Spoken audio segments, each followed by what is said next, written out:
Quem quiser usar aquele sistema de mãozinha, né? Vários professores estão colocando, cada vez mais os alunos estão tendo, né? Pode tentar levantar a mãozinha também. Eu vou tentar ficar ligado aqui no, no chat textual, porque eu sei que algumas pessoas preferem, mas quem quiser interromper, realmente totalmente liberado para interromper, faz parte, participar, não é interromper, né? É participar. E a gente vamos lá. E vamos ver se a gente consegue participar um pouco mais também. Então, o que a gente vai fazer hoje, né? Bom, certamente a gente vai falar de conceitos de qualidade, né? Não necessariamente a gente... bom, a gente deve acabar essa sequência de transparências aqui. Então, a gente vai primeiro definir qualidade, né? E aí talvez seja a parte mais importante para a gente entender como que isso cresce, né? Como que isso se espalha, porque a gente tem a tendência de falar de qualidade de uma maneira pouco técnica, mas logo quando a gente falar, tiver uma definição razoavelmente boa, a gente vai ver como ela está dentro de tudo que a gente faz, né? Ou que a gente recebe, que a gente interage com, né? Depois vai falar de qualidade de software, falar um pouquinho das normas ISO, tentando evitar, né, o aborrecimento, que é falar de algumas normas, né? Falar um pouquinho também do custo que a qualidade traz, né? A gente já está acostumado a ter uma ideia de melhor qualidade ser mais caro, que não é uma verdade absoluta, né? Também tem outras questões de valor que a gente até já discutiu, né? Mas certamente a gente vai ter um custo de fazer algo com qualidade e um custo de fazer algo sem qualidade, né? Também tem esse custo, né? Quando você compra um produto de má qualidade e quebra, você perdeu, né? Quanto tempo não se gasta, por exemplo, né? Tentando usar certos softwares que estão por aí, né? E uma revisãozinha rápida no final. Então vamos definir qualidade, né? E a gente ainda, com certas palavras, a gente começa sempre pelo dicionário, né? Para ver se o dicionário, inclusive, nos atende, né? E dessa vez, né, qualidade também é uma palavra com muitos significados, né? Esse é um problema, quando a gente está trabalhando com palavras com muitos significados, e um significado que tem relação com o que a gente vai falar aqui é o grau negativo ou positivo de excelência, e essa ideia de poder dar um grau, poder dar um valor, né? Não ser só é bom, não é bom, né? E aqui embaixo a gente tem destaque em uma escala comparativa, valor e importância, né? Também fala da gente de algumas coisas, das escalas que a gente vai ter que ter, né? E basicamente também a gente está dentro de uma estratégia de gestão, né? Então a gestão pela qualidade, que é uma das maneiras de se trabalhar em qualquer área e na área de engenharia de software também, e uma qualidade muito específica que é cumprir o que você se propôs a fazer, tá? Então, ok, tem algumas definições que são interessantes para a gente, mas não é bem isso, né? Nenhuma definição é perfeita, e eu quero fazer aqui uma pergunta para vocês.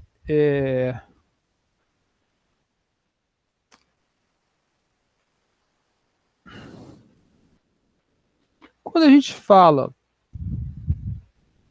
de qualidade, a gente quer saber, né, na verdade, muitas vezes, comparação, né? Se A é melhor que B ou não é melhor que B. E isso implica em descobrir o que quer dizer ser melhor, né?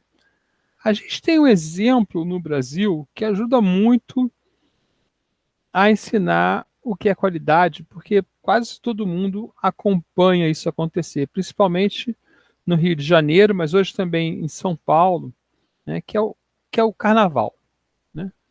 Então, o carnaval nos traz um grande exemplo de como avaliar a qualidade, né? A ideia é, bom, vai ser campeã do carnaval a melhor escola de samba, né? Então, como que eu posso avaliar isso objetivamente, né? Na verdade, por outro lado, né, eu vou só chamar a atenção que a gente tem lá um prêmio, né, que é o Estandarte de Ouro para a melhor escola, né, que as pessoas votam, né, supondo que não tivesse torcida, né, mas até tem uma relação com as melhores ali, né, as pessoas votam na melhor escola. Então tem uma qualidade, um conceito de qualidade que é esse, o melhor, porque eu olho lá e é o melhor, né? E vocês podem, por exemplo, alguns de vocês devem gostar de carro, né? Qual é o melhor carro? É a Ferrari, é a McLaren, né? Outros podem gostar, a gente pode gostar de músicos, né? Qual é o melhor músico? A gente usa esse conceito de qualidade de maneira subjetiva e vaga, né? E isso também é um conceito de qualidade. Mas, se a gente quer fazer uma avaliação objetiva, a gente tem que pensar em parâmetros específicos. Tá? Então, o que você tem no carnaval com as escolas de samba? Né? Vocês têm os quesitos que são julgados especificamente. Como eu não posso falar o que é uma boa escola de samba, é muito difícil eu falar o que é uma boa escola de samba. Então, a gente divide em características de desempenho dessa escola de samba que somadas, né, podia ser uma média ponderada, podia ser qualquer coisa, são somadas, né, inclusive são somadas descartando nota, tem sempre uma confusão ali da conta, né? E falar, então se essa escola ela teve uma boa bateria, se ela teve uma boa harmonia, uma boa evolução, um bom enredo, um bom samba enredo, uma boa alegoria, uma boa fantasia, um bom mestre de sala e porta-bandeira. E cada um desses quesitos permite que especialistas os avaliem, né, de maneira mais objetiva. Tem um manual de avaliação, né, que de vez em quando eles citam isso, mas nem todo mundo sabe. Né, tem regras para dar as notas, né, não pode dar menos que 5, né, tem coisas desse tipo ali. E você tem a definição do que são essas coisas, que também muita gente não sabe o que é harmonia, o que é evolução, qual é a diferença entre enredo e samba enredo. Né? Opa, oh, ok. Então, a gente tem esses quesitos que permitem avaliar dimensões diferentes da qualidade. Né? E na escola de samba, você faz uma suposição que a gente pode somar tudo isso. Né? Quem disse que você pode somar uma nota de bateria com uma nota de evolução? Será que uma escola de samba é igual a importância na escola de samba, bateria, evolução e o samba mestre, sala e porta-bandeira? Né? Então, a gente não... isso é uma coisa que é feita arbitrariamente, né? Não é escolhida, não é provada cientificamente. Mas a gente tem quesitos, a gente tem notas e a gente tem uma maneira de agregar essas notas, que no último carnaval que eu me lembro foi despreza a menor e a maior e soma todas as outras, em cada quesito e soma todas as outras. Né? Inclusive tem um desconto por tempo que influencia a qualidade, né, que não está nessa tabela, mas que também é uma ideia que se coloca ali na questão de agregar as notas. Tá? Então a gente começa a ver que apesar da gente poder falar de qualidade de uma maneira geral, né, e na maior parte da nossa vida a gente falar de qualidade de uma maneira geral, quando você especifica melhor como você avalia essa qualidade, a forma onde essa qualidade é avaliada, de maneira objetiva, você precisa separar em quesitos. Né? E a gente vê isso aparecer no Oscar, né? Tem todas os Oscars de cada quesito lá, né? E aí você tem um melhor filme, né, que se torna abstrato, mas todo mundo mas fica sem sentido, né? Se o cara ganhar melhor roteiro, ganhar melhor ator, melhor atriz, melhor música e não ganhar o melhor filme, todo mundo fala, pô, como é que isso aconteceu? Né? Ele né?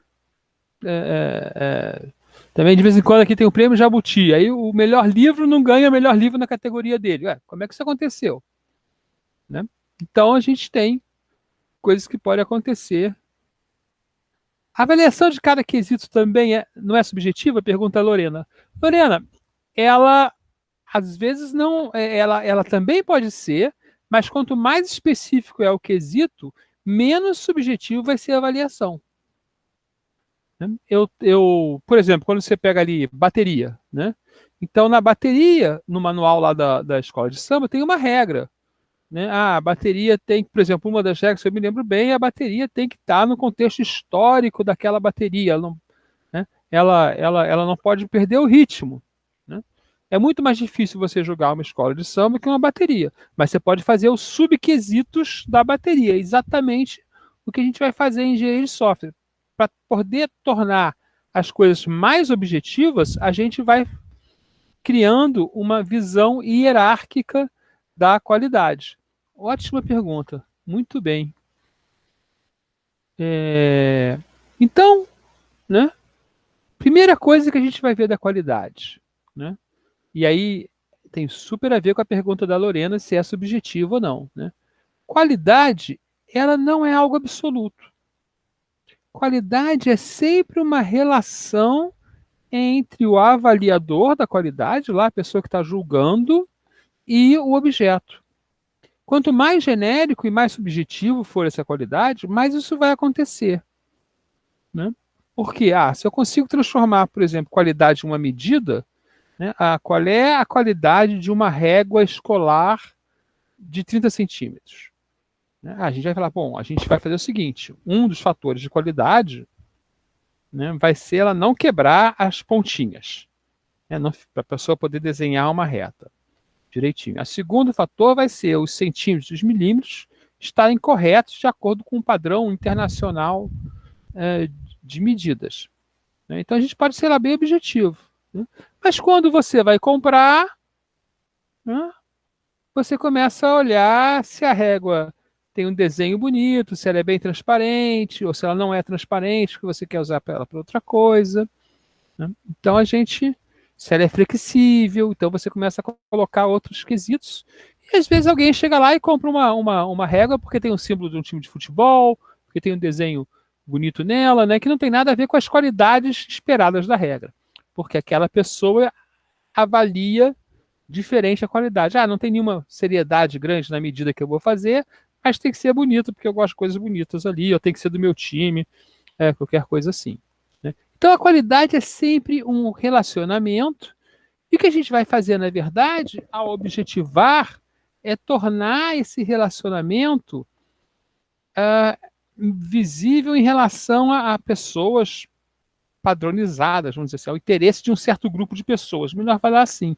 Né? Então a gente torna esse relacionamento, em vez de ser com o Chechel, com a Lorena, com o Marco, com a Gabriele, com o Renan, não.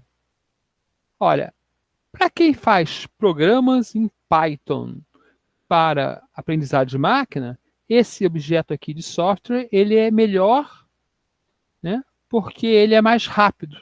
Ele dá a solução mais rápida do que os outros do tipo. Né? Então, uma das coisas também importantes para a gente é o seguinte, bom, quando a gente vai produzir algo, né, a gente também vai olhar, né, a gente ficou com a engenharia de software falando assim, procuramos desenvolver software, né, melhorando o custo-benefício dele. Né? O que a gente quer é que a gente consiga prever e controlar a qualidade, certo? Da mesma maneira como a Volkswagen, né, faz um carro o Gol, vamos dizer assim, né, ou o Golf, ou qualquer outro carro simples, né, cujo objetivo é vender para muita gente, né, poupar gasolina, e o espaço é menor, não é tão confortável, mas ele tem uma certa qualidade. Ele atende o jovem que vai ter o primeiro carro, né, que provavelmente não vai viajar muito. Aí do outro lado vai ter um tipo de carro que é mais para família, né, que tem que ser muito seguro, que tem que ter mala que cabe muita coisa, e no final lá, na linha dos carros, vai ter a Ferrari, que é para uma pessoa com muito dinheiro, né, que vai ter um motor poderoso, né, e vai focar né, em outro, atender outro perfil de comprador. Né? Um exemplo disso, né, é você saindo para fazer um lanche, né, ali no intervalo da aula na FRJ. Né? Você pode ir lá ir no mais natural, né, procurar um suco de frutas, né, ou pode ir no hamburgão com Coca-Cola. Né? Como você escolhe? Bom, você vai olhar para o sabor. Eu vou lá no suco de frutas, porque o suco é mais gostoso do que a Coca-Cola. Você pode achar a Coca-Cola mais gostosa que o suco. Você vai ver se é saudável, né? Pô, já comi muita besteira ontem, então hoje vou pegar uma coisa mais leve aqui, vou pegar um integral de queijo Minas, né? Você pode ser mais prático. Não, vou chegar lá, né? Muitas vezes, né? Quando eu estou atrasado, assim, bem saio, né? O que eu faço? Saio lá do meu,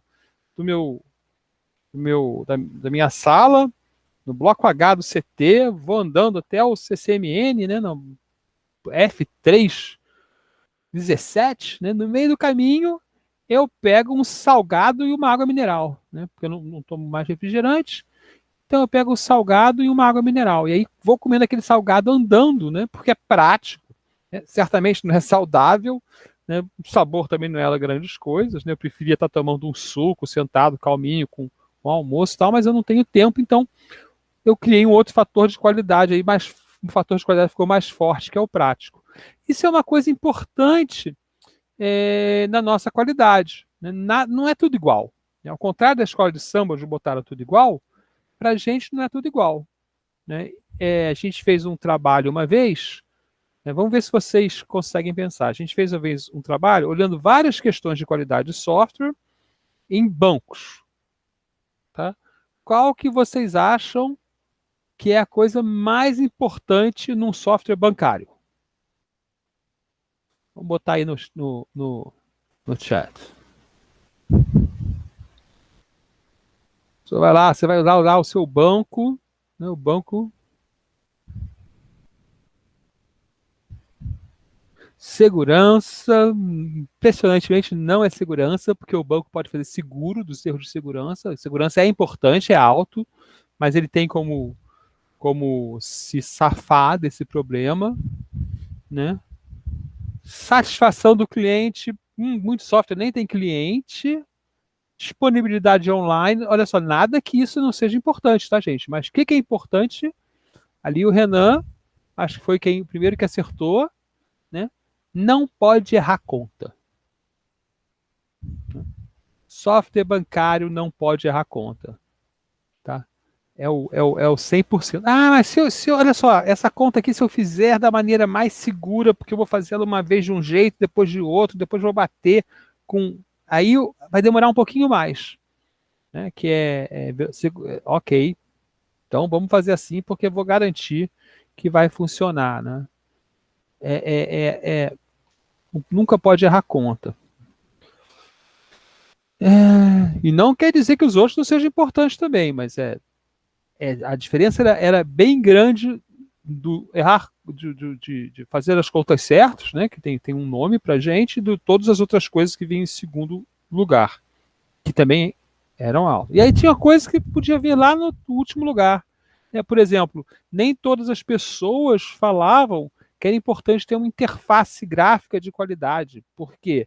Porque muito software roda internamente no banco. Muito software. Então, as pessoas que não trabalhavam com software para cliente, para o caixa, elas queriam uma linguagem de comandos para poder testar algumas coisas, tal, mas a conta tinha que estar certa. Então, pessoas diferentes, em lugares diferentes da empresa, né, da organização, partes interessadas, vamos lembrar essa palavra, porque a gente vai gastar uma parte do curso olhando para a parte interessada, né? Elas têm o que elas gostam e o que elas não gostam. Tá? Isso leva a gente a entender, né? A gente já falou, qualidade é uma relação, né? Então tem visões também diferentes da qualidade. Né? E aqui é um artigo famoso do Garvin, né? Citado por vários outros autores importantes de qualidade, onde ele chama atenção que a primeira visão da qualidade é uma visão transcendental, que não pode, que pode ser reconhecida, mas não pode ser definida claramente, né? Então, tem autores que chamam isso de quality without a name, a qualidade sem nome, Quan, né? Então, acho que tem até um artigo Quan do software, né? O que é o Quan? Tem um livro que chama, acho que é A Arte da Manutenção das Motocicletas, que é um livro bem interessante, ficou muito na moda.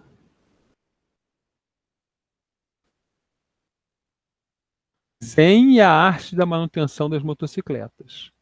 Deixa eu ver se eu consigo mostrar ele aqui na Amazon, né? Então esse livro aqui ficou muito na moda uma época, né? E ele conta a história de uma descoberta do que é qualidade, né? De várias outras questões relacionadas a isso durante uma viagem de moto, né? É um livro que inspirador, assim, bom para ler agora nessa época de quando a gente vai buscando coisas para ler, né, na pandemia, né? Então é isso, a qualidade sem nome, né? Aquela qualidade que você vê, né, realmente, você viu a seleção de futebol de 1970, né? Aí você fica, oh, mas por que é melhor? Não, ela é melhor, é óbvio que é melhor, né? Você vê Barcelona e Real Madrid, né? Você vê, é, é, você vai numa praia mais bonita, você se sente, né, tem serviço, você fala, aqui é melhor, mas por quê? Aí não precisa dizer por quê, porque é além, né? Então essa qualidade existe, tá, gente? Ela só tem um interesse menor pra gente. Por quê? Porque se ela não pode ser definida e não pode ser medida, a gente não pode controlar ela ativamente, ok? Então a gente sai da engenharia e vai lá para a arte. E a gente quer ser engenharia, a gente quer poder controlar as coisas ativamente. Tem uma qualidade que é ligada ao usuário, né? Ou seja, ele ficando satisfeito com o produto que recebe. Essa é mais fácil de entender, porque você precisa entender o que o usuário quer, quais são os objetivos dele, né? Tem outra qualidade que tem o olhar do fabricante. Por quê? Porque isso em software tem seu lado assim, mas eu vou falar do lado de empresas que estão produzindo, né, itens repetidos. Não é o caso muito do software, né? A gente até tem algumas empresas que produzem softwares diferentes, parecidos, mas ainda é um projeto. Mas tem empresa que tem lá uma fábrica, né? E ela quer saber que os produtos dela estão saindo de certo jeito, né? Por exemplo, ela faz computadores e quer que os computadores não voltem para manutenção. Então, em toda aquela linha, aquela gama de produtos que ela tem, né, que tendem a atender usuários diferentes, o computador para o gamer, o computador de escritório, o computador para o estudante, né, ela quer um índice baixo de manutenção, né, porque ela não quer pagar pela manutenção dentro da garantia, né. E isso faz com que ela comece a olhar para uma qualidade intrínseca no produto, né? Então tem uma maneira de olhar e falar, ó, esse produto aqui está nas especificações, ele sai da minha fábrica nas minhas especificações. Então essas três visões, elas têm relação entre elas, né? Porque o usuário quer receber um bom produto que o fabricante fabricou bem, mas elas são diferentes, tá? E aí você tem uma qualidade baseada em valor, né? Quanto a pessoa está disposta a pagar pelo produto, é a diferença de comprar um Gol, né, um Up e uma Ferrari. Um Up é um carro maravilhoso para quem quer um carro com aquelas especificações. A Ferrari é um carro maravilhoso para quem quer aquelas especificações. E aí você que é um fã de carros, né, pode pensar, pô, mas a Ferrari é um carro com a qualidade transcendental. Eu vejo aquilo ali, né? Mas a McLaren é mais rápida, né? Se eu comprar um Rolls Royce é mais sofisticado, mas né, você botou a Ferrari com aquele seu fator de qualidade.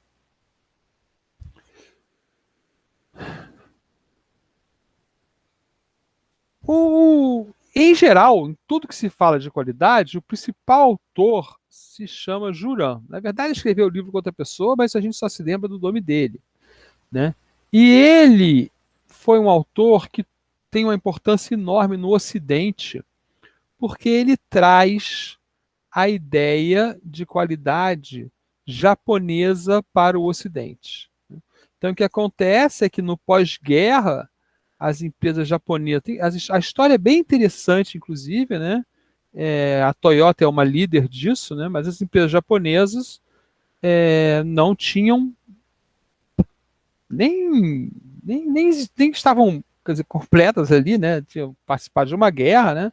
E elas têm que se reinventar, né? E a reinvenção se faz, grande parte, pelo entendimento de que é qualidade de produto e qualidade da linha de produção.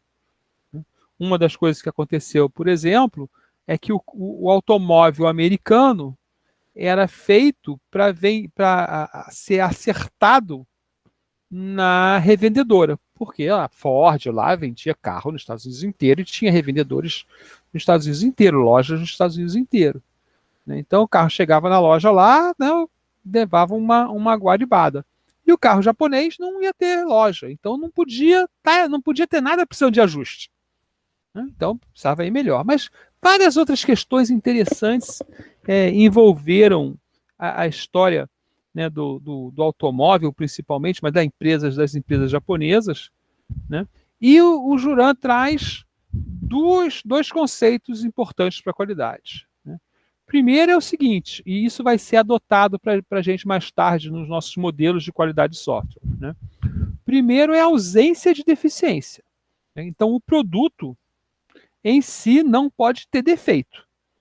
Ok? Então, quando você compra algo, agora a gente está comprando tudo via internet, né? Você compra algo, né? Chega em casa, você abre a caixa e você vê, mas está batido, está funcionando, você liga, está funcionando, né? Quando a gente comprava em loja, não, vamos abrir aqui para ver se está funcionando, porque eu não quero ter que voltar aqui para trocar se eu chegar em casa e não estiver funcionando. Então tem que ter uma ausência de deficiência. Ele tem que fazer o que ele se propõe a fazer, ele tem que estar no estado que se propõe a estar quando você compra lá, né? E o segundo é a adequação ao uso, né? Você pode, por exemplo, comprar um liquidificador, né? Ele está lá perfeitinho, não tem defeito nenhum, mas aí você descobre que a lâmina está presa no copo, né? Antigamente, pelo menos, os liquidificadores você tirava a lâmina, lavava a lâmina, né, e botava no copo de novo. Agora tem um monte de liquidificador que a lâmina vem com o copo. Aí é difícil de limpar a parte de baixo da lâmina e tal. Você não gosta. Então ele é menos, para mim, isso é menos adequado ao uso, né? Apesar de não ter defeito nenhum no produto. Para outra pessoa, isso é mais adequado. Falar, não preciso me preocupar na hora de lavar, de montar, de desmontar, não vai estragar aquele borrachinha que evite que vaze, que chama O-ring, né? Então, outra pessoa pode ter outra visão diferente, que ela tem outra relação com o produto do que eu. Segundo a norma ISO 9000-2015, né, que é uma norma da ISO importantíssima na qualidade e que principalmente fora da área de software, mas também na área de software, mas na área de software a gente acabou indo por outros caminhos, né? Você tem uma enorme quantidade de empresas se preocupando em ter uma certificação ISO 9000, você já deve ter comprado algum produto com carimbinho certificado ISO 9000, ou a empresa certificada ISO 9000, né? Ela diz o seguinte, olha, uma organização focada em qualidade promove uma cultura que resulta em comportamentos, atitudes, atividades e processos que agregam valor. Ou seja, tudo que você faz na empresa, desde a sua cultura até o seu processo prático, agrega valor através da satisfação das necessidades e expectativas, que podem ir além das necessidades, né, dos clientes e de outras partes interessadas pertinentes.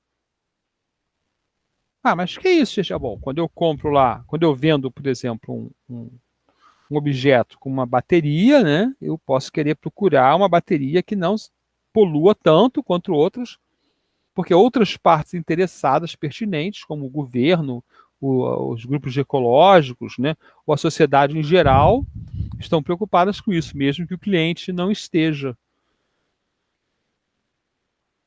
A qualidade de produtos e serviços de uma organização é determinada pela capacidade de satisfazer os clientes e pelo impacto pretendido e não pretendido nas partes interessadas pertinentes. E a qualidade de produtos e serviços inclui não apenas sua função e desempenho pretendidos, mas também seu valor percebido e o benefício para o cliente. Ou seja, a gente está vendo ali que a qualidade é sempre relacionada com o cliente, mas também é relacionada com outras partes interessadas. Ah, olha a pergunta boa também. Mas e quando as partes, desculpe, quando as noções de qualidade das partes interessadas entram em conflito? A gente vai falar um pouco disso quando a gente estiver falando de parte interessada, mas existem algumas técnicas de negociação que você pode usar para entender melhor por que o conflito está acontecendo e tomar uma decisão, mas é um problema, né? Acho que o meu exemplo foi bom, né? Eu quero uma bateria melhor no meu aparelho, né, no meu celular, mas a bateria melhor, ela envenena mais o ambiente. Como é que eu resolvo isso? Né? Você vai ter que estudar o problema da relação entre as partes interessadas. Você vai ter que, se você vai vender, ainda tem mais coisa ainda, né? Mas vamos supor que você está só, vamos esquecer a parte de marketing, né? Mas até a solução, por exemplo, um caso pode ser a parte de marketing. Então eu vou fazer propaganda que essa bateria não envenena o ambiente tanto quanto a outra. Então as pessoas vão querer comprar um produto mais ecológico, né? Aí eu boto lá no meu produto lá eco, né? Boto uma marquinha lá, né? Então essas coisas acontecem, mas as partes interessadas entram em conflito, sim, e existem algumas técnicas, né, de negociação onde você busca que todas as partes sejam atendidas, mas pode acontecer de você não conseguir atender. E aí fala qualidade, né, lá no padrão, né? Esse texto é tirado direto do padrão, só traduzido por mim para português. É o grau em que um conjunto de características inerentes de um objeto cumpre seus requisitos. Isso aí na verdade, a gente pode falar que ela está dizendo o seguinte, ó, essa característica existe no objeto e não que é atribuída a ele, que não é bem exatamente o que a gente acredita. A gente acredita que sejam atribuições de características, mas isso vai levar a um ramo da qualidade, tá? Inclusive na ISO 20000, que é a ISO de qualidade de software. Né? E objeto é qualquer coisa, tá? Pode ser material ou imaterial ou imaginada, né? É explicado lá. Mas a parte de ser inerente ao objeto está olhando a qualidade do objeto. Como também esse objeto pode ser um processo, aí a coisa fica um pouco mais complexa, né? Além disso, né,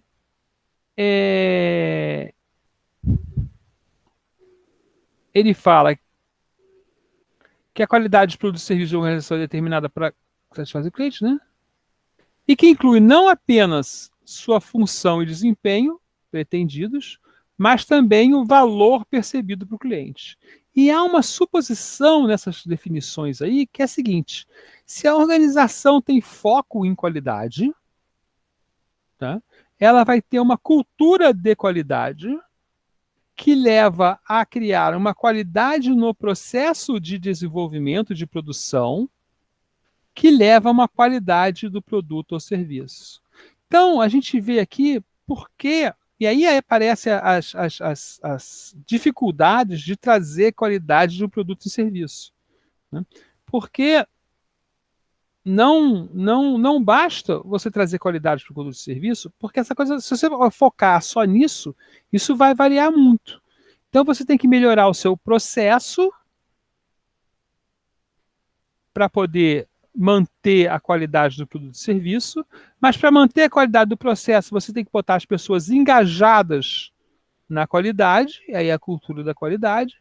E para você ter uma cultura engajada na qualidade, você tem que ter um foco em qualidade, né?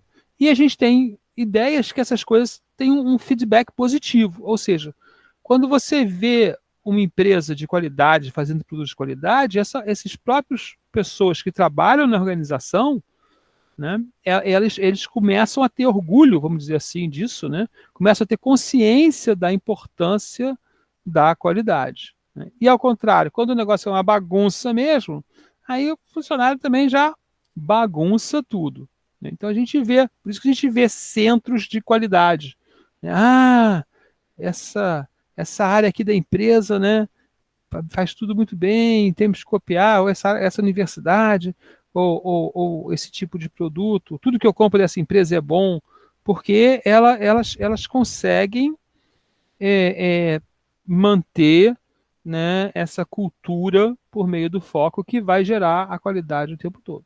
Mas é preciso gestão, né? Precisa ter bastante gestão, precisa ter bastante gerência, porque nós, humanos, somos entrópicos, né? Nós perdemos ao longo do tempo nosso foco, a nossa concentração. Então temos que ser lembrados o tempo todo disso. Bom, então a gente já chegou num bom caminho em relação à qualidade, né? E se vocês querem, o que nós precisamos lembrar? Lembra que existe o Juran, né? E que o Juran fala, ó, tem a qualidade do produto e tem a qualidade quando você usa o produto. Tá? Lembra que qualidade é uma relação entre usuário, avaliador e o produto, né? Usuário, qualidade não é absoluta, né? E lembra que apesar de ser bonito e a gente falar desse QAM, né, dessa qualidade em geral que a gente avalia de uma maneira subjetiva de como aquilo fascina a gente às vezes, né, um automóvel, um computador, coisas assim, né? A gente, para fazer uma avaliação objetiva, a gente precisa separar a qualidade em vários atributos que são medidos mensuráveis e medidos separadamente, e tem que ter uma maneira de agregar isso. Então, essas são ideias gerais da qualidade. Já na qualidade de software, né, a gente vai olhar para algumas definições e vai ver conjunto de propriedades a serem satisfeitas em determinado grau, de modo que o software satisfaça as necessidades dos seus usuários. Então a gente já começa a fazer uma relação entre a propriedade inerente ao produto, lembra do inerente lá do ISO 9000, né? E a necessidade do usuário. Isso faz com que essa relação apareça, ok? A capacidade de um produto de software em satisfazer as necessidades implícitas e explícitas quando usado em condições específicas. Aí a gente tem outras questões, né, que vêm mais modernas, que são as seguintes. Primeiro, né, existem necessidades que o nosso usuário explicita, mas tem outras que são implícitas. Desculpe o meu ficou parado aqui, está funcionando. E outras que são implícitas, porque ele tem uma expectativa que as coisas já sejam assim. Isso tem um autor que chama Cano, que fala o seguinte: olha, ao longo do tempo, as pessoas, os clientes, as organizações que estão adquirindo um produto ou serviço, elas começam a não falar em certas coisas, a não exigir certas coisas a priori, porque aquilo já é esperado, né? Então, deixa eu tentar. Eu tenho um exemplo muito simples aqui, que é o banheiro limpo, né? Então, quando você vai a um restaurante chique, né, você tem uma expectativa que o banheiro seja limpo. Você não vai falar, eu fui naquele restaurante chique e o banheiro é limpo. Você até pode falar do boteco. Eu fui naquele boteco, pé sujo ali e o banheiro é limpo. Então, para expectativas diferentes, você vai explicitar ou não o que você deseja da qualidade. E outro é o uso em condições específicas.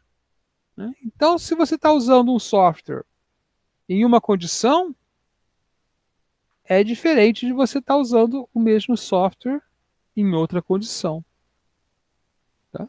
Você quer usar um GPS no seu celular dentro do carro, né, você exige propriedades de qualidade diferente do mesmo GPS se você estiver andando por uma floresta.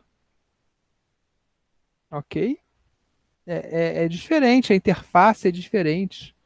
No carro você quer a interface de voz, né? Na floresta talvez você não queira se perder, você queira como no carro você tem a rua, né? Mais fácil você se guiar, mas na floresta é mais difícil porque não tem rua, né? Então você quer um GPS com qualidades diferentes. E existem vários tipos de qualidade que vão aparecer tanto em autores diferentes quanto em padrões, e a gente atualmente olha mais para os padrões porque são coisas acertadas entre todos, ok? Então eu tenho qualidade de design, né, no projeto, na verdade, vamos falar do projeto, né? Eu tenho uma qualidade de conformidade, está de acordo com o que eu planejei, né? Eu tenho a satisfação do usuário. Então eu posso no software olhar em várias maneiras e a gente vai, no final, lá na norma 25.000, dividir em duas maneiras. Então, há muito tempo, a gente busca o seguinte, né? É definir quais são os atributos de qualidade do software, né? Então, o McCall foi um dos primeiros artigos sobre isso, e ele criou esse mapa aí entre atributos de qualidade de mais alto nível, como correção, né, e de mais baixo nível, mais detalhado. Né? O que é o software ser? Vamos pegar aqui correto. Né? Para ser correto, ele tem que ter um grau de rastreabilidade, significa que eu tenho que saber, dado uma especificação, como é que ela foi implementada, e dado uma implementação onde ela foi especificada. Eu tenho que ter um grau de perfeição, né? Ou seja, cada coisa que é feita é bem feita, e eu tenho que ter um grau de consistência. Né? Significa o quê? Significa que eu tenho uma reação semelhante, né? Por exemplo, tenho usado muito o YouTube, né, para botar as aulas lá, e cada vez que você muda de função do menu, as funções do menu mudam de lugar e mudam de ordem, você faz de outro jeito. Então ele não é consistente, eu tenho mais dificuldade de usar. Né? Então o Macol criou essa tabela aqui, né, essa definição, e a gente foi adotando esse tipo de modelo. Né? E uma das coisas que ele também criou foi essa divisão, né, entre os atributos principais, né, e entre grandes áreas de aplicação. Tá? Ele não criou realmente, né, ele propõe para software, né, lá em 80. Não, ele é antes de 87. 87 é o próximo artigo. Né? Acho que aqui é Garvin também. Né? Fala que software precisa ter desempenho, funcionalidades, confiabilidade, conformidade, durabilização, manutenabilidade, ou seja, tem que ser fácil de manter, tem que ter uma estética, tem que passar uma percepção de qualidade. Né? Então a gente tem isso lá vindo da década de 80, essa organização, vamos dizer assim, né, essa organização hierárquica do que é qualidade de software. E aí né, entram as partes interessadas. Né? Novamente, aquela questão das necessidades explícitas que elas falam e as necessidades implícitas, né? Que a gente vai falar mais lá no SEMAD. Tá? Uma perspectiva da qualidade de software é a seguinte, né? A qualidade do produto de software é fortemente dependente da qualidade do processo.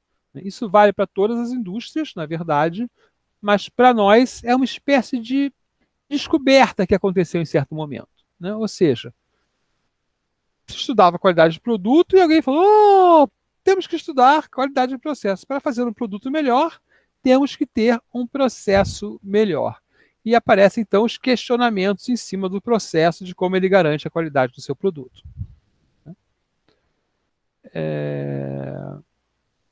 E existir coisas nos processos permite melhorar a qualidade. A gente tem estatísticas, por exemplo, testes detectam até 70% dos defeitos latentes. Por outro lado, é um aviso, né? Testar só detecta 70% dos defeitos latentes. Né? Inspeções, que é uma técnica específica de análise estática do software, né, do código, né, e das especificações, podem detectar de 80% a 90% dos erros antes dos testes. Uma coisa importante é que a gente está interessado em processos que achem os erros, ou seja, aumenta a qualidade muito cedo. Porque a gente tem essa informação de quanto mais tarde no processo você quer corrigir o erro, mais ele custa para você. Então, esse é um dado levantado pelo Ben em 2001, né? E o Ben é um cara que estuda a economia do software. Então, muita coisa que ele nos traz, ele precifica, ele diz quanto custa, né? Então, tá aqui. Veja como a curva cresce rapidamente. No requisito custa o quê? Custa o tempo de corrigir um requisito, uma reunião, 3 pessoas se encontram, rapidinho, definem, $139, às vezes um telefonema, né? Já para corrigir um erro na manutenção, que você descobre depois que o software está pronto, está rodando em produção, $14.000 em média. Né? E ele levanta isso com dados de projetos. Então, aqui, por exemplo, pode estar desde uma letra trocada que vai custar $50 para trocar, porque você tem que botar um programador durante um tempo lá e tem que relançar o produto, né, botar em operação de novo, até uma questão que você não entendeu nada e vai ter que trocar um pedaço do software importante. No Sweboc, que é sempre a nossa referência, né, a qualidade de software é uma área do topo, né, ela é aberta para fundamentos, gestão, né, gerência do processo de qualidade, considerações práticas e ferramentas. Né? Isso aí uma espécie de template tipo que todas as áreas vão ter, né?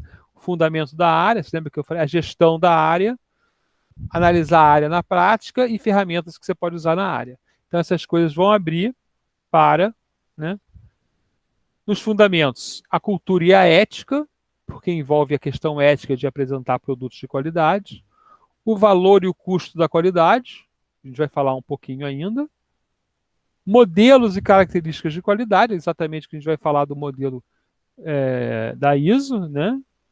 E a melhoria de qualidade e a segurança de software. Né? Na gestão, você tem a garantia de qualidade, a verificação e validação, que são formas diferentes de tratar a qualidade. A verificação é você olhar que o que você está fazendo está de acordo com o que você se comprometeu a fazer.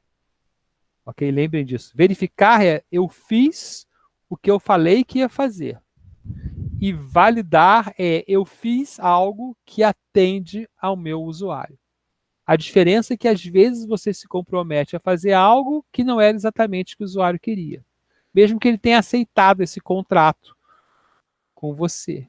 Né? Então você verifica, que é mais fácil, e você valida, que pode botar em jogo, inclusive, a sua parte anterior do processo. Revisão e auditorias, técnicas de revisão é durante o desenvolvimento, a auditoria geralmente depois que você fez, né? Se você fez certo. Né? As considerações práticas são os próprios requisitos de qualidade, a caracterização de defeitos, a gente vai ter até uma linguagem para falar do que é defeito, técnicas de gestão de qualidade e como medir. Porque se a gente não puder medir, não adianta nada. Ok? Então a gente vê, bom, qualidade é tão importante que é uma área sozinha no Sweboc.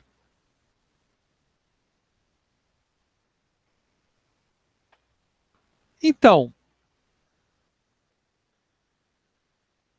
pensa, eu duvido que eu tenha trazido algo surpreendente. Nunca pensei que podia ser isso. Mas eu imagino que talvez vocês nunca tivessem visto essa abordagem. Eu estou certo? Quer dizer, vocês tinham uma consciência plena formal, né? Que qualidade é uma relação, que qualidade tem que ser fatiada em características diferentes, que a gente tem que poder avaliar uma a uma, né? E que elas têm que ser medidas, né? Então essa tem que ser a diferença, né? Na vida profissional de vocês, né? A partir de agora. Quer dizer, quando perguntarem para você qual é o melhor carro, é feito jogo de trunfo. Poxa, eu nunca botei isso, eu botei. É feito jogo de trunfo, né? Qual é o melhor carro? Ah, qual é a característica que você quer olhar? O motor, quantas pessoas cabem, velocidade máxima, preço, né? Você tem que escolher como você vai discutir essa qualidade. Poxa, nunca lembrei do jogo de trunfo. Agora vou colocar na aula. E aí, essa coisa vai evoluindo, esse estudo vai evoluindo, e a gente vai chegar a. Não é necessariamente o estado da arte, né? Porque pode ter coisas mais avançadas especificamente, mas é um acordo mundial, né, do que as pessoas acham que é importante em qualidade de software, que é a família de normas da ISO, né, 25.000. Então, toda norma ISO tem um número, né, que vai se repetir nas nossas normas da ABNT, né, e a norma ISO 25.000 é a de qualidade de software. Tá? Ele fala o seguinte, ó, o software ele tem propriedades, né? Algumas propriedades são inerentes a ele, como propriedades funcionais, o que ele faz, e propriedades de qualidade. Opa, estamos aqui no nosso espaço. Outras propriedades são atribuídas, eu dou um preço para ele. Né? Não é inerente ao software ter aquele preço. Né? Inclusive, se você pensar num videogame, ele começa lá R$ 250, depois você compra ele por R$ 10 ou até de graça. Né? Porque quando lança o novo jogo, né? Vou dar de graça então o último jogo para as pessoas se animarem a comprar um novo. Né? Então, a gente entender que o software é uma das propriedades de qualidade. Para a gente poder estudar o software, a gente tem que poder medir, certo? Então, as qualidades do produto de software, ela é composta de características de qualidade. Ok? Então, nós estamos aqui, a composição, né? Então, aqui, alta subjetividade, né? Lembrando do que vocês falaram aí, característica de qualidade, ok? Que vai sendo composta de subcaracterísticas. Né? Quando que eu paro de descer? Quando vocês acham que eu paro de descer aqui? Inclusive, eu quero saber se vocês estão no ar ainda, estão me ouvindo, então, né? Preciso de umas respostas aí no chat. Isso. Né? Quando vocês acham que eu paro de descer?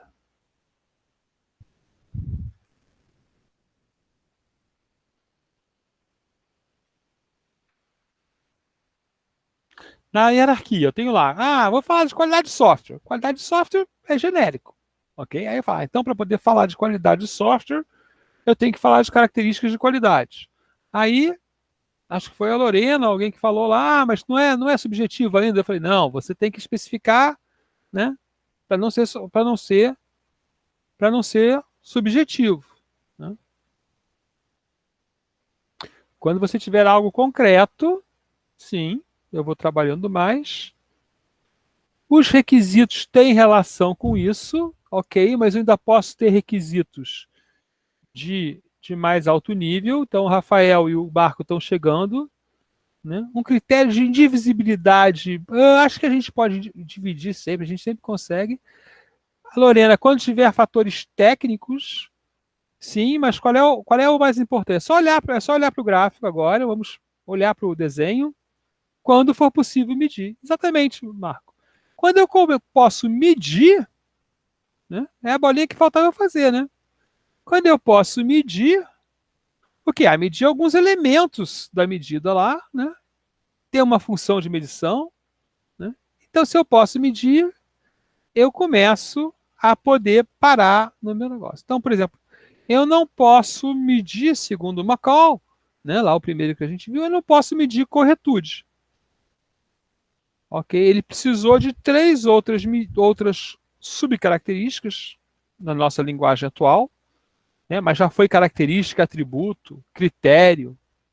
Agora eu falo característica, subcaracterística, tem uma hora que eu posso medir, então eu posso parar. Se eu consigo uma medida, eu posso parar.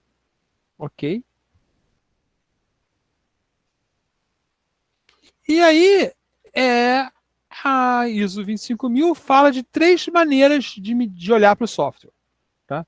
Primeiro, na verdade, eu devia até ter posto em outra ordem. Eu posso olhar para o código do software, né, o software como caixa branca e a qualidade interna do software.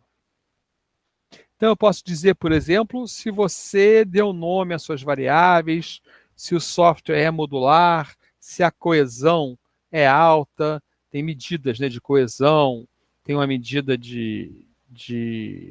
para os software orientados a objetos, tem outras medidas. Né? Então, eu posso olhar para o código e falar certas coisas. Tá?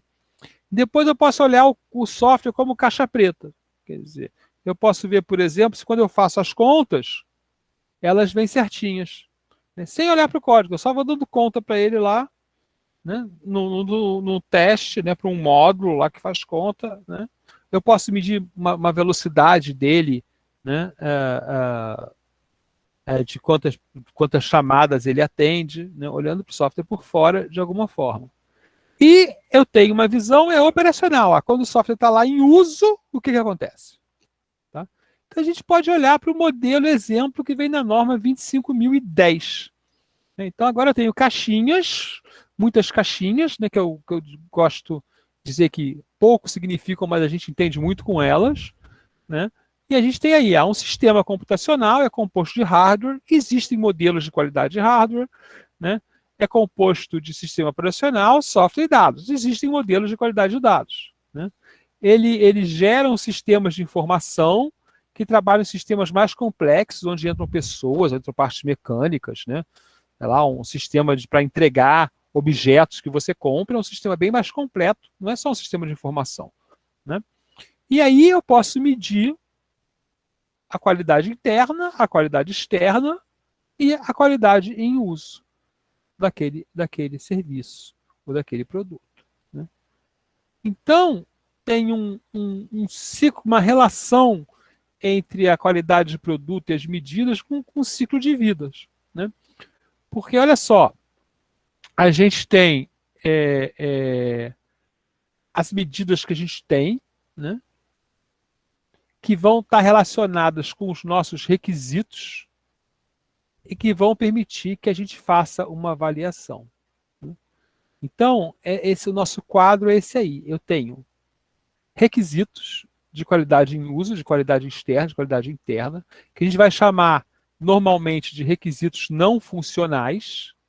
Esses requisitos não funcionais têm que chegar a um ponto que eles possam ser mensuráveis.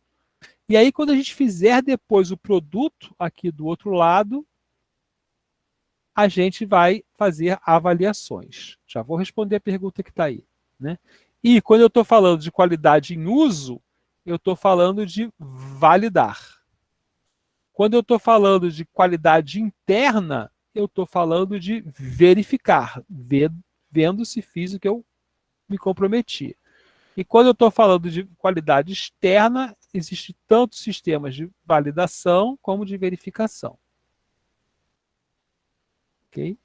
Então, esse quadro aqui é tirado diretamente da norma ISO, né? Talvez eu pudesse fazer um quadro que explicasse melhor, mas sempre lembrando que a avaliação, né, que está aqui, depende do requisito e precisa que seja especificado com medidas.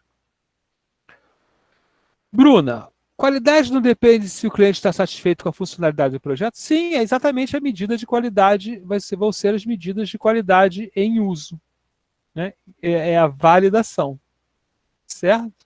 A satisfação do cliente com uma funcionalidade é a validação. Porque a verificação é eu dizer, olha só, eu entreguei para você algo que faz o que a gente combinou, e ele pode não ficar satisfeito. Porque o processo de análise de sistema pode levantar coisas que ele realmente não precisava, ou que ele não tinha entendido bem, ou porque o tempo passou e mudou, né?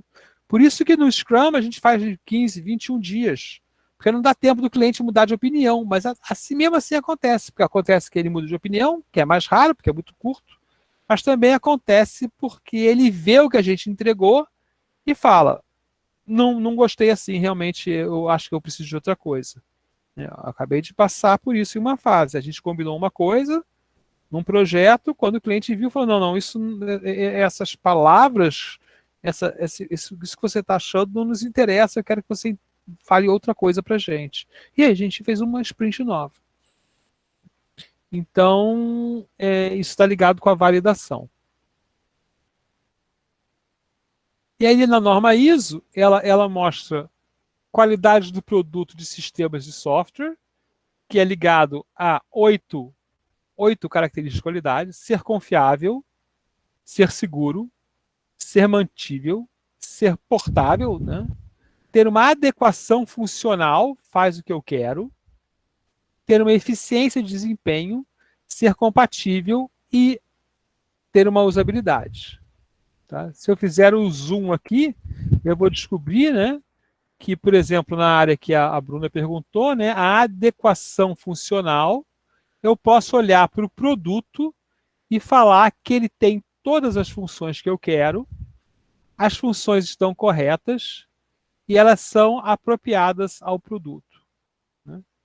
Na área de desempenho, que é uma coisa que o usuário ainda vê muito, né, eu tenho comportamento de tempo, o uso de recursos e a capacidade de produzir, né? Eu posso falar, isso aqui eu consigo fazer 15 atendimentos por hora, né?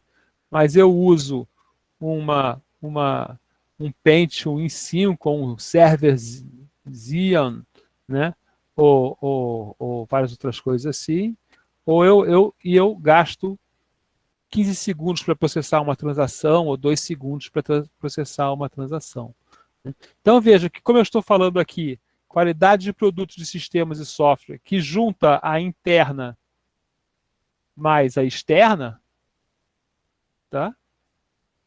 Já aparecem coisas que eu posso validar além de verificar. O que é verificar? É falar, olha, na minha especificação tinham 3 funções, você tinha que incluir, editar e apagar um item, e no meu software aparecem essas 3 funções. O que é validar? Eu precisava dessas 3 funções, quando ela entra, eu vou olhar se elas estão funcionando bem, se estão adequadas, se verificam o que eu tenho que fazem o que eu quero que faça. Veja que, claramente, em geral, algumas coisas são mais importantes que outras. Por exemplo, a adequação funcional, em geral, é mais importante que a portabilidade. Se eu for fazer um software para um foguete, por exemplo, não tem nem portabilidade, né? Talvez não tenha nenhuma característica necessária de portabilidade, porque vai ser para uma máquina específica, né? Mas todo software tem uma necessidade de adequação funcional. Já outros, quando eu vou fazer um software para celular, nem adianta esse software funcionar se ele não instalar em 500 tipos de celulares diferentes. Mas ele funciona, mas só funciona no Galaxy G10 verde, com 32 MB de memória. Se você trocar qualquer coisa, ele não funciona. Então a portabilidade começa a ficar mais importante, né? E então a gente soma aqui a qualidade interna e externa, tá? E a gente tem a qualidade em uso, que é outro lado da qualidade, tá? Separado, qualidade do produto, qualidade em uso, onde tem que ser efetivo, eficaz, trazer satisfação para o cliente, que inclui trazer prazer no uso, ser confortável no uso, né? A ausência de risco econômico, de saúde, risco ambiental, né? E cobertura do contexto, né? Então aqui né, a gente está falando, olha só, supondo que intrinsecamente ele é completo e correto funcionalmente, né, ele também tem que ser útil, também tem que me dar confiança no uso, também, né, dá prazer, dá conforto a usar, né? E sentando que há áreas que certas coisas, por exemplo, videogame, né? Você vai ter que ter, não, isso aqui é super importante, né? Ah, né? Já se você for pensar num software que tu siga, né, não precisa ter, né, divertido de usar, mas você tem confiança nele, que você se inscreveu, está inscrito, né? Ok? Ok. Então esses dois desenhos, né, esses dois mapas mentais criados a partir do modelo, né, são o resumo da ópera, né, da ISO 25010. Né? Então, na ISO 25000 ele diz, ó, existe um modelo, o modelo é assim, são esses diagramas anteriores, né, que explicam a filosofia da norma, né? Tem vários 25010, 25020, 25030. Eu podia ter gastado um tempo aqui, mas não quero nos estender aqui, né? E esses dois aqui são o nosso resultado. Ah, Chechel, mas eu estou imaginando aqui um outro atributo de qualidade. A norma não proíbe, né? A norma nos dá algo que está meio acertado. Ó, isso aí a gente reconheceu. Mas se você for fazer, por exemplo, software para instrumento musical digital, você pode decidir que tem outras propriedades específicas de qualidade que você vai colocar dentro dessa arquitetura. Ok? Sei lá, afinamento, né? Brilho, né? Ligadas ao som, né? Que podem aparecer aí. Ok? E a gente vai nos aproximando do final, né? Falando, bom, o discurso de qualidade é muito bonito, né? Mas eu estou aqui fazendo software e eu quero melhorar minha qualidade e muitas vezes as pessoas chegam dizendo, vai ficar mais barato fazer o software. Né? Vamos pensar no hambúrguer, né? Eu vou lá, compro um hambúrguer Sadia, um queijo processado, o pão Pullman, faço um hambúrguer, ele é barato, atende um público lá. Né? Se eu vou fazer um hambúrguer com carne de costela, que eu que vou picar, com queijo de Minas e pão feito na melhor padaria do Rio de Janeiro, ele vai ser melhor, vai ter mais sabor, vai ser mais vai ser mais saudável, mesmo sendo um hambúrguer, né? Vai ter várias características ali, né? Mas ele vai ter um custo maior. Então, não se pode dizer que qualidade não tem custo. Por outro lado, fazer as coisas mal feitas tem custo. Né? Porque eu vou ter que corrigir, né? Se eu entrego lá meu hambúrguer porcaria, eu vou à falência, porque ninguém quer comer o meu hambúrguer. Né? Então, todo aquele investimento que eu fiz, né, de comprar chapa, geladeira, forno, né, vai ser perdido. Né? Então, a gente tem um equilíbrio que faz com que os produtos tenham qualidades diferentes, porque atendem a públicos diferentes. Né? Então, o custo da qualidade, né, é um dilema. É o dilema da qualidade. Nenhuma qualidade ninguém vai querer. Qualidade perfeita, preço infinito. Ninguém vai poder comprar. Qual é o ponto mágico? Né? Como você faz um software que é bom o suficiente para não ser rejeitado, né, e não tão perfeito que demore demais? Isso é uma margem, tá? Não tem um ponto, né? É um lugar ali onde você vai se posicionar de acordo com uma estratégia de mercado, né? E uma cultura empresarial. Né? Por exemplo, se você for testar o software até o ponto que não tenha erro nenhum, você nunca vai lançar o software. Porque você nunca pode provar que não tem erro nenhum. Então as empresas têm essa estratégia, né? A estratégia básica para software comercial, né, dos grandes produtos faz um alfa, vai em alguns clientes especiais e roda em paralelo e vê o que acontece. né? Aí depois que você viu, ih, olha só, esse cliente aqui deu esse problema, desse aqui, tá, que eu não consegui detectar antes, mas não está nem rodando. Você roda um beta que você distribui para grande quantidade de pessoas, né?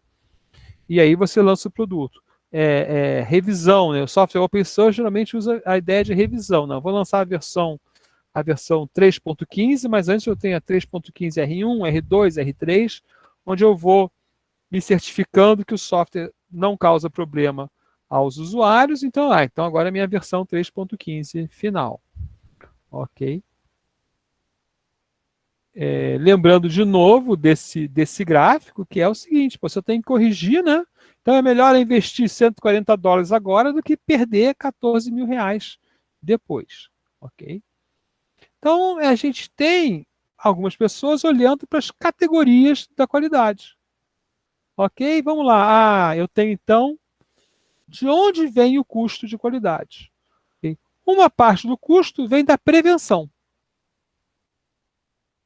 Então, eu melhoro o meu processo, a qualidade da infraestrutura, o treinamento, a auditoria, revisões gerenciais.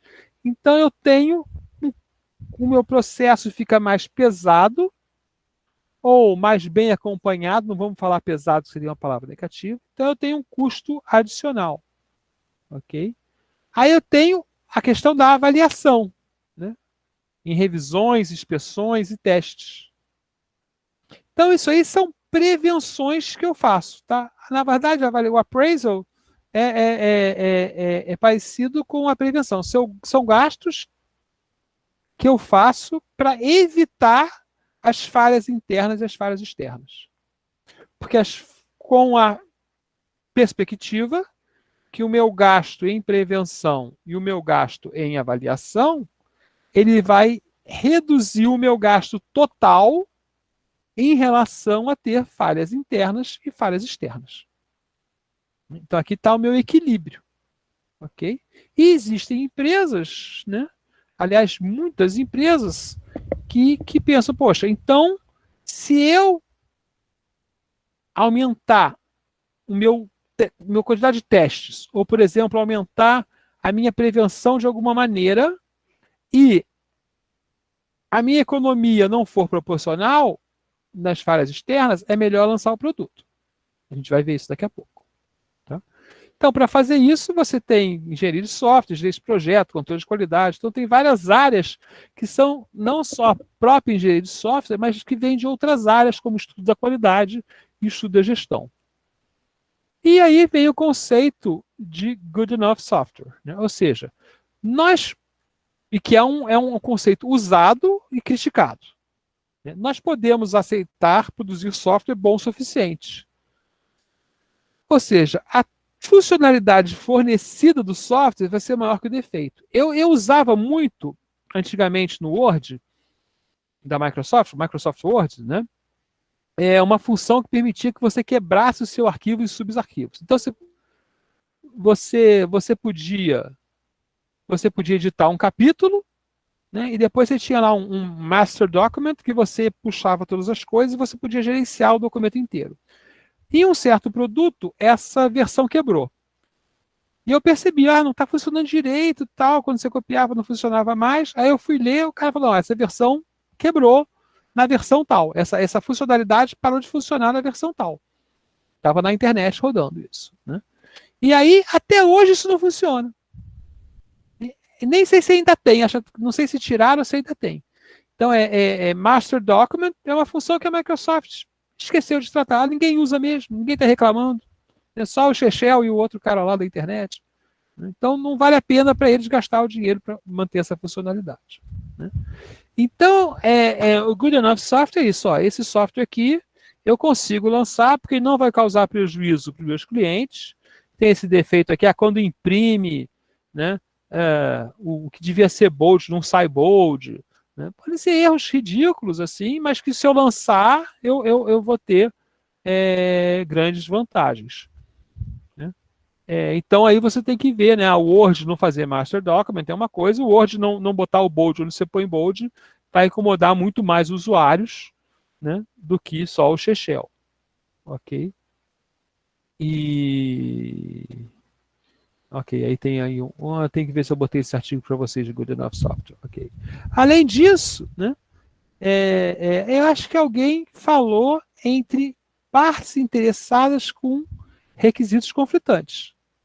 Mas não precisa ter partes interessadas com requisitos conflitantes. Pode ter uma parte interessada com requisitos conflitantes. Por quê?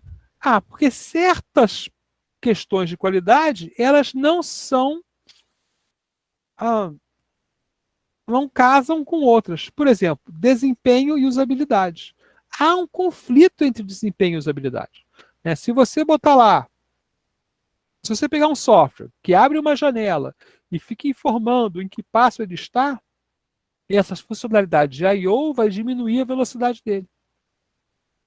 Né? Então, fica mais fácil de entender o que ele está fazendo, porém, ele fica mais lento. Né? Desempenho também muitas vezes atrapalha a confiabilidade e a manutenabilidade. Por quê?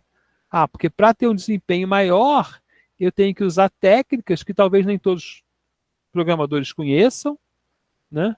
E talvez sejam mais incertas. Né? Então ficam mais difíceis de poder atingir. Né? Então nós temos esses requisitos que podem ter conflito entre um e outro, o que a literatura nem sempre lembra a gente. Né? Porque o discurso de qualidade é muito bonito. Né? Vamos fazer uma qualidade melhor, mas um olhar crítico, né, vai mostrar conflitos, custo, e aí a gente vai ter que colocar essas coisas numa perspectiva de qual é o melhor ganho, qual é o menor risco. Então, essa é a visão importante, crítica do discurso. Ah, vamos mudar o processo, por exemplo. Né? Ah, inventaram o Scrum, agora inventaram o Prum Prum. Vamos mudar o processo da empresa para o Prum Prum. E aí, cada vez que você muda um processo, você corre um risco das pessoas não se adaptarem ao novo processo. Então, quando a gente vai falar, né, de uma coisa importante de criar na gente como profissional, é a capacidade crítica de olhar, olha, legal, vamos fazer isso aqui, mas quais são os nossos riscos? Né? Não vamos olhar só para o discurso bonitinho, vamos olhar para o verdadeiro contexto que existe. Okay? E aí vem esse conceito aí no Good Enough Software, né? Que é a qualidade utilitária. Né? Garantia de qualidade de software utilitária. Por quê? Porque a qualidade observada no produto, né, ela depende da observação dos problemas. Então, os problemas levam a aumentar o risco e diminuir o risco percebido e diminuir a qualidade percebida. A qualidade observada no produto aumenta a qualidade percebida e diminui o risco percebido. E aí a gente vai ter uma visão de qualidade utilitária. Então, o que essas grandes empresas aparentemente fazem, né? A Microsoft, quando lança lá o Word com bug ainda, né, que todo mundo sabe que tem, é falar, olha só, o risco é baixíssimo porque ninguém usa isso. Mas o que a gente está entregando de novo, o Rebound, agora a Google escreve um e-mail para você, né?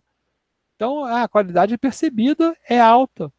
Né? Então aí vai ter uma utilidade, a garantia de qualidade de software pode olhar para a utilidade entregue no produto.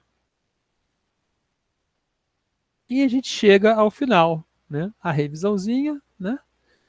Mensagens importantes. Qualidade é uma relação entre avaliador e objeto.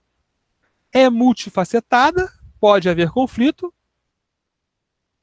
É, ao mesmo tempo, a ausência de deficiência no produto. E a gente vai chegar lá, né, na qualidade do produto da ISO 25010. E é a adequação ao uso, que é a qualidade em uso da 25010. E, finalmente, a lembrança, né, que ela possui um custo tanto da qualidade quanto da falta de qualidade. né? Porque tem os custos de prevenção e os custos de correção. E o que você quer é investir na prevenção para diminuir muito a correção. Ok? Esse material, nas transparências, deve ter bastante informação de referência, então não teve bibliografia aqui.